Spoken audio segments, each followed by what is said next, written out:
నుంచి ఒక్క పైసా కూడా ఎప్పుడైనా ఎక్కడైనా అధికంగా వసూలు చేసిన పరిస్థితులు ఎక్కడైనా ఉన్నాయా అని అడుగుతున్నాను. మరి ఎవరి హయాంలో ఎవరి పాలసీ వల్ల లంచాలకు ఆస్కారం ఉంటుందో మీరే చెప్పాలని అడుగుతున్నా. ప్రైవేట్ షాపుల చేత, ఇది బాగా వినండి, ప్రైవేట్ షాపుల చేత, ఎందుకంటే అంతా ప్రైవేట్ మాఫియా కాబట్టి, అంతా వీళ్ళ ఎమ్మెల్యేలు, వీళ్ళ మంత్రులు, అంతా వీళ్ళ నాయకులు వీళ్ళ కన్సన్నల్లో నడుస్తూ ఉన్నారు కాబట్టి ప్రైవేట్ షాపుల చేత వీరు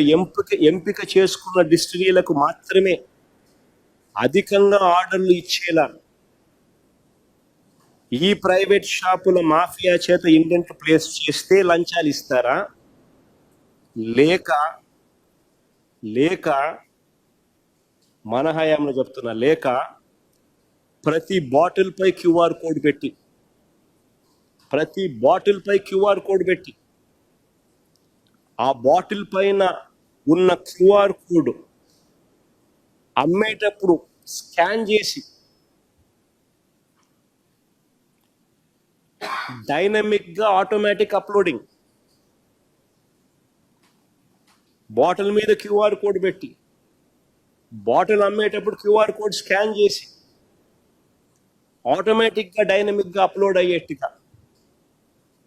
ఆ క్యూఆర్ కోడ్ అమ్మకాల ఆధారంగా ఎవరికి ఎంత అమ్ముడుపోతే ఆ డిస్ట్రిక్ట్లకు ట్రాన్స్పరెంట్గా పారదర్శకంగా వాళ్ళకు ఆర్డర్లు ఇస్తే అది స్కామా? ఆలోచన చేయమని అడుగుతా ఉన్నా నేను.